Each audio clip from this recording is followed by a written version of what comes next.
Good evening, everyone. This is Lottie, live on the 25th of June. I just want to firstly apologise for the mix-up with the Zoom. I'm actually doing this with no Zoom sent out to anyone. It got muddled because we are going to do a different platform, and there was a complication. So I do apologise for that. Also, I will be doing a live in July and then taking a break in August. But actually, I'm going to start doing the lives a little bit differently for the couples and the collectives, and be able to come in with some learning tools and yeah, more of a mini training than a workshop for an hour. The mini trainings will probably be for half an hour. Lots of learning, lots of experiential, lots of things to think about. So tonight is going to be about the comparison trap. So when we have a relationship, we sometimes find ourselves comparing with our partner different aspects of the relationship. And I feel like when we do that, it's almost like we up their game and diminish ours. So I want to talk about that and see what you think, if you're doing that within your relationship. Is it something that you hear yourself saying? Also, is it some messages from the past that you've heard that you feel that you're regurgitating from your family of origin that actually don't really exist within your relationship now?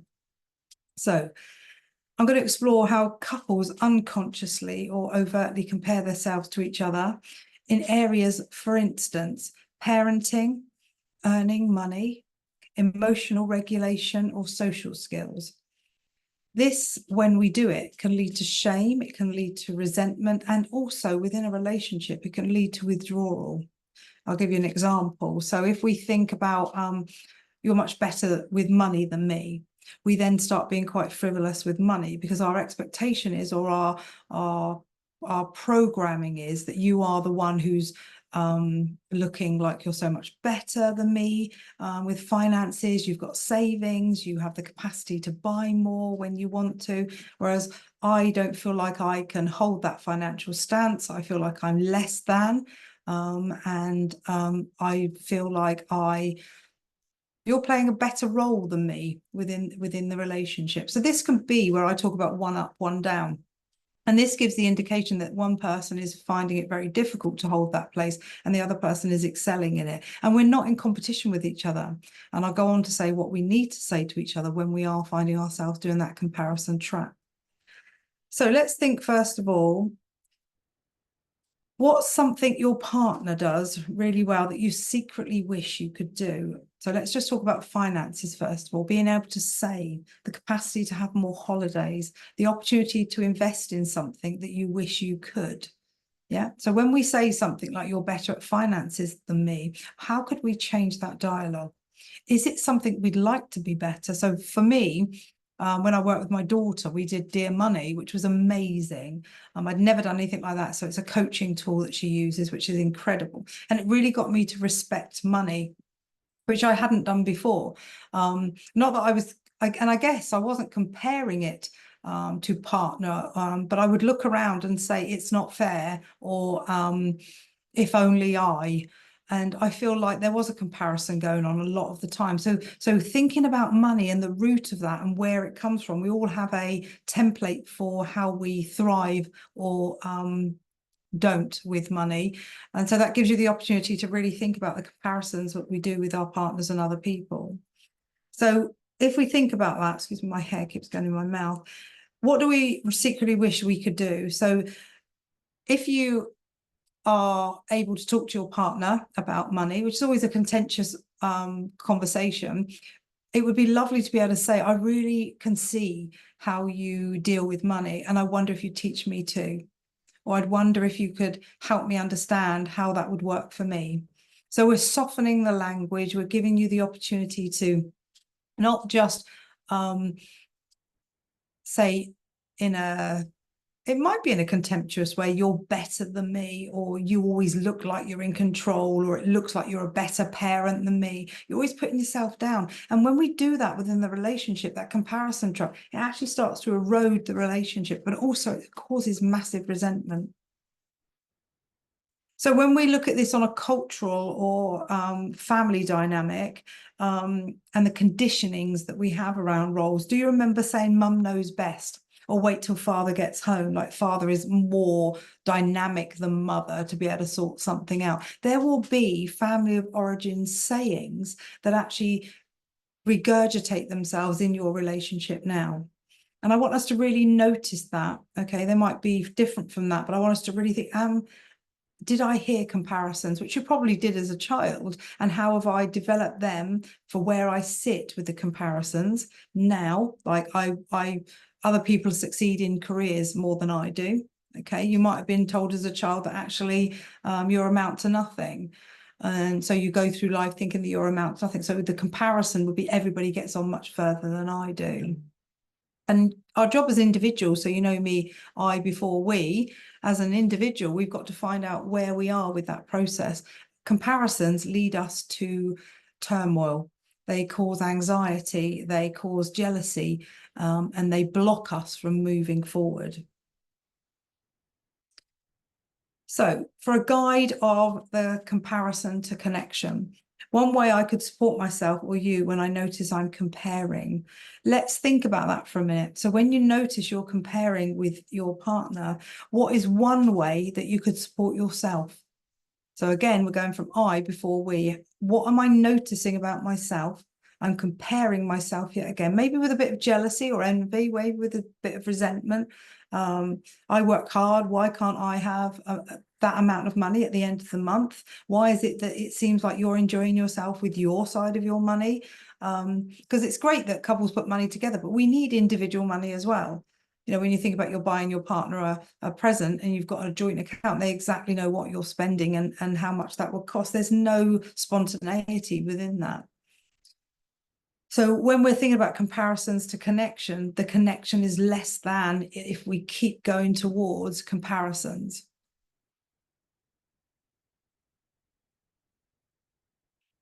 So when we think of relationships, we always concentrate on like communication, conflict styles, attachment, sex.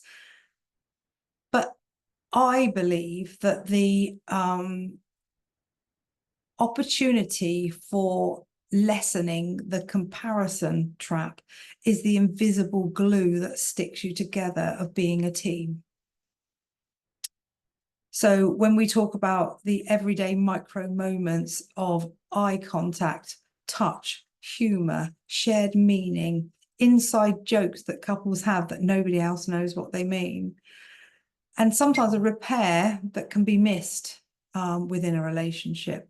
So John Gottman based his work on being able to present a fresh, playful, embodied way with our clients or our couples. And the partnership needs to come from a place of reciprocity, so give to give, the opportunity for appreciation, and the opportunity to see each other's worth, strength, and then encourage. So we're not looking for something that gives us the conflict, which is competitive, because that doesn't work. It's two bulls doing this and it doesn't work. Okay, what we're looking for is I can see your strengths. I can see that actually that really works out for you. Now, you might think to yourself, I don't really want to do the finances. It's not my bag. Okay, I believe everybody should have a little depth of knowledge about finances, just in case something happens to the partner. But actually, if it's not your bag, take something small from it. What could you learn that actually you start to appreciate money? What could you learn about appreciating two-parent styles? Your children need a template of difference of how we're interacting with each other as a couple, and what they see as the template. If they're seeing comparisons all the time, mum's better at that, dad's better at this, you need to do that with him, you need to do that with her. Some of those things, whether it's sports day or that, I get it. But if it's a competition, if it sounds like there's a bit of contempt with it, yeah, it's not going to work. So when we think about that, what we're trying to do is the invisible glue is us trying to say to our partner, I don't want to get the better of you. I don't want to feel less than. I don't want to feel like an imposter. I want to be able to sit with us on an equal footing. One of us is going to be better at something than the other. And instead of vilifying ourselves for that, we need to say the language, which is, I can really see that you're so much better at finances. I can see that actually you're so much better at parenting than me. I want to get better at it. I want to learn a way that gives me the autonomy, okay, to actually then go, I'm good at this. I can do this. I can hold that space. Then the resentment within the relationship starts to dissipate. It dilutes itself. So if you think about that, I want you to just hear it for a minute. You know, you always seem to get it right. You always seem to be able to balance the finances. You're actually putting yourself down every single time you say that to your partner. And what can our partner do about it? Would you like me to sit with you? Or what they might do is get defensive, going, well, I this is what I do. Why don't you try and do it? There might be part of our partner that actually doesn't know how to. And that's why the language is, would you like me to help you? Or could you show me how you do this differently? So when our relationship sometimes finds ourselves in a power struggle, what we've got to try and do is actually look towards, forming a towards or turn towards our partner. What we're trying to do with this is do like bids for connection. And a bid for connection can come from a comparison trap. Our bid for connection is, you're a great parent, you've got the patience, you seem to calm the children down. It would be lovely if the person said, how could I help? How could I make it different for you? Would you like to get closer to the children than you are? Because that isn't actually about the children. It's about both of you making a block to actually getting closer to each other. So what I want to do, like the mini exercises I do with my clients, is to be able to say to them, okay, I want you to really notice bids of connection with each other in the comparison trap. I wish I was, or you look like you are. Actually say to yourself, I wonder what I could do. What could I do differently? And ask your partner, what would you like? Are you fed up of doing all the finances? Does it feel like it's a mental burden on you and you'd like some help with it? Share that. The thing that I call the 5-second flavor is small acts of service or gratitude. A lot of couples, there's that song, which I need to find out what it is. It's like stranger to friend to lover to strangers again. So many couples at the moment are sitting in this place of strangers. You know, you have raised children together, you've built your empire, you've been intimate, you've had sex, you've shared the highs and the lows, the celebrations. But suddenly you find yourself going, I don't know who I am, and I don't know who my partner is as well. And this is when the comparison trap can actually become much more, because we're sitting in a place of lack of connection. We're sitting in a place of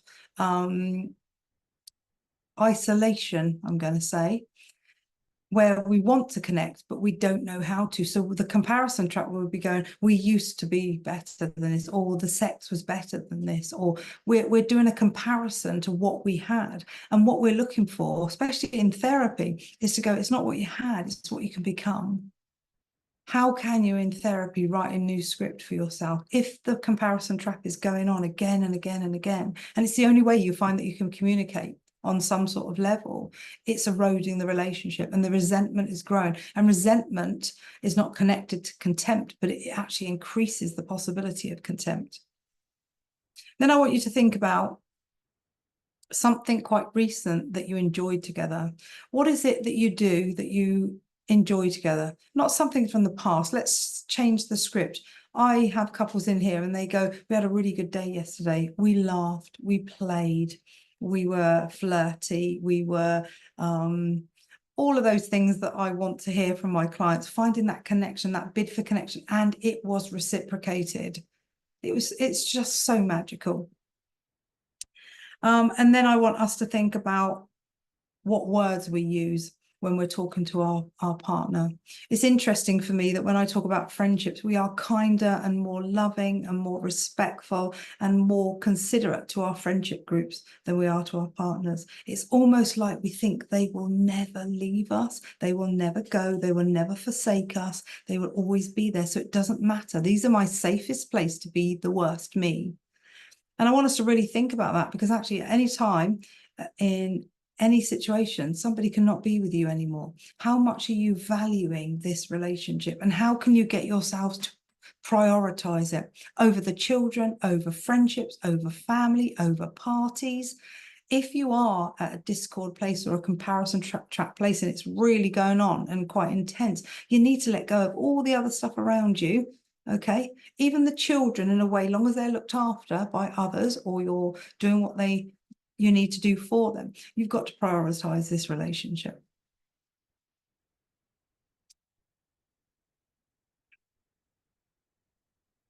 So the comparison trap is something that we all find ourselves in. So be very careful on your language to each other. If you go toward each other with an agenda, an aggression, or an attitude, don't go towards your partner. The 3 A's are so important. Come away from your partner thinking, have I got an attitude and I want my own way? Have I got an agenda? I've already worked out what I want the answer to be. Or do I feel quite aggressive? Only because if I'm softer, I won't get my own way. If I'm aggressive or act out, there's more likely that they will say yes, because they can't tolerate the acting out. Come away from the partner if that is happening. I hope this has been helpful. I feel like in life, we all look at situations. It can be partnerships, it can be friendships, it can be companies, it can be work colleagues. We will look outside ourselves and say things like, I wish I had that, or one day, or I thought I'd be there by now, or it erodes the relationships that you've built up so far. If somebody else has got something that you wish you had, congratulate them. Be happy for them, and then work on how you can get there yourself. In partnership, think about what you would like for the partnership, how you would like that to look. And if there is someone doing something a little bit more productive than you, more patient than you can learn that if you want to. If we can learn empathy, we're not born with it, but we can learn it. We can learn anything. This is not going to be such a long session. I'm going to do 30 minutes because this is what's going to happen when we go back into September. I'm going to be doing a talk in July. I don't know what that's going to be about yet, but I want to keep continuing to do these free lives just because I'm passionate about working with couples. I'm passionate about working with therapists, and I want to make sure that we align ourselves, build a community, and help so many couples out there who are really struggling, or not struggling. They've just got one element that they just need to tweak and they need our help with it. So as always, it's a pleasure. I hope this has been helpful, and I will see you in July. And then we will be going over to a different platform in September, which we will let you know in the newsletter in July. And I look forward to seeing you all there. Thank you.